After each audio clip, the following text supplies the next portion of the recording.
Hey everybody, welcome back. We are returning now to the blue and pink matchup here in CALLOUS Draft League Week 2. Cameron is on the pink team, CameronBlazeIt, but perhaps that is pushing the character limit of what Showdown can handle, so we are CameronBlazeIt, close enough. And Arby, I guess, is a sleepy guy at the time of this matchup. Arby Sleep is what he'll be playing on up top. And that pretty much sets the table, as is the case with many players in this particular tournament. I don't really know either of these guys coming into it, so hopefully they're so good. Here is their game. Cameron's on the bottom, Arby is on the top. Machamp lead, Zapdos lead. Advantage Zapdos, though of course Machamp could have Rock Slide. Zapdos is hesitant though to T-Wave it or Toxic it because you trigger Guts. And neither one was comfortable enough with the matchup to stay in, but we end up with Machamp on Milo, now hiding behind a sub. A Focus Punch is incoming, and it is going to hurt. Machamp has a very high attack stat. Who knew? 62%. There comes Recover from Milotic. And there comes Surf on the Doll. And Toxic coming back, sure, but it very well may just refresh that away, so it's probably better for Arby and Milotic. Certainly following up with the Surf there is going to make it advantageous for him. Straight up Mon's advantage, and he loses the ability to get rid of the spikes, one of which is already down, and there very well may be another one coming here as he switches Fori into Blissey. Blissey apparently does not have a fire attack, and Arby doesn't give him credit for one either. So there is layer number 2 of spikes. Cameron trying to make something happen with a double switch. Shows the Zard, doubles back to Bliss. Gets a little bit of tempo, but nothing prevents exactly what Arby just did. Simply BP's out and back to the Fori.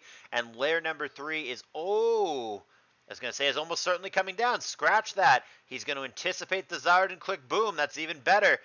So he does give up the ability to get the third layer down, but trading Fori for Zard after you've already got 2 spikes down that your opponent can't remove, probably a good place to be. Taunt is going to provoke Rock Slide here, and of course we saw Mean Look as well, so Machamp does not have the ability to switch out. Gengar still does though, and that's just what it'll do. Milo's still poisoned from before, may or may not actually have Refresh, but Machamp going to take the Surf and then sub up. Going to find itself in the red, but it is behind a sub, and it does still have Focus Punch, so here it comes. That did less than before because of handy-dandy Marvel Scale, but the toxic damage really adding up on Milotic at this point.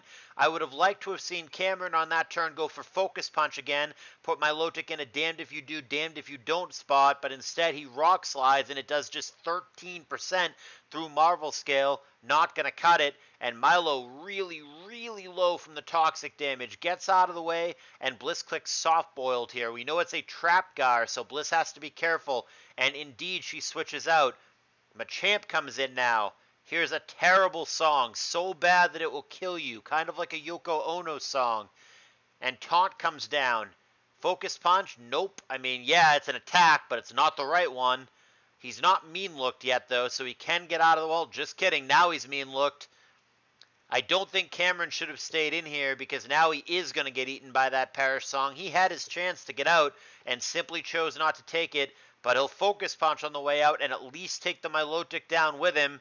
But trading 1 for 1, not where you want to be when you're already behind, and the lead gets bigger for Arby, now 4-3, though both players do have unrevealed, so little too early to break out the champagne. Couple Ice Punches here, fishing for crits or freezes. The second one does find a freeze, and it could really end up mattering potentially. Ice Punch into a thick Fat Mon, not so exciting. Psychic only 36% as well, but he does in fact get a Specs drop, which only matters if he has a special attack or follow-up. That doesn't seem to be the case. Here's Meta, and Miltank is going to curse into it. And it was faster than Metagross, but obviously not anymore after the curse and the agility. Meteor Mash there, about a third, and the attack raise. Curse is going to boost the defense, but the damage here is going to do about what it did before. 35 here, but this one crucially does not get a raise. Certainly if you're Cameron, you keep attacking here and you fish for crits or additional raises, which thus far he hasn't found, but you've got to keep Miltank on its big fat cow toes. Another curse. These are going to start to do less unless he finds a crit or a raise. 28% still not nothing, but less than before, and another curse comes down. That's the fourth one, as opposed to just one attack raise on the other side. And Milk Drink and skillfully avoiding critical hits, keeping him afloat. Also skillfully avoiding misses, though. That is pretty accurate. For 85%, he's hit 7, 8, something like that in a row.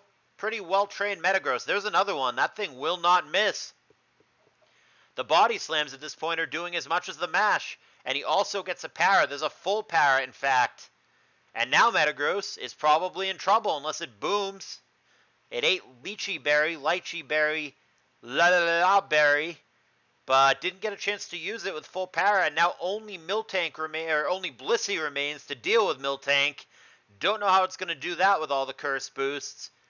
61% body slam, and this Blissey seemingly doesn't even have Ice Beam to try to freeze the Miltank, and in fact, it couldn't anyway because Zapdos is already frozen, and it would violate Freeze Claws. So there's just no out in this situation.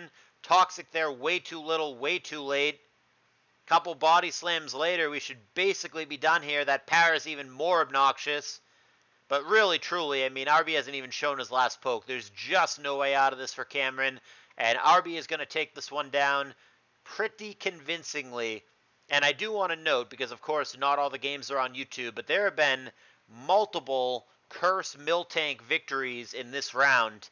Like I said, not all of them are going to end up on YouTube, but as a point of fact, Miltank has been crushing it in this format, in this round. So perhaps the cow, which those of you in the know are aware is the greatest Pokemon of all time, perhaps the cow is worth another look. It's been really performing in these draft formats.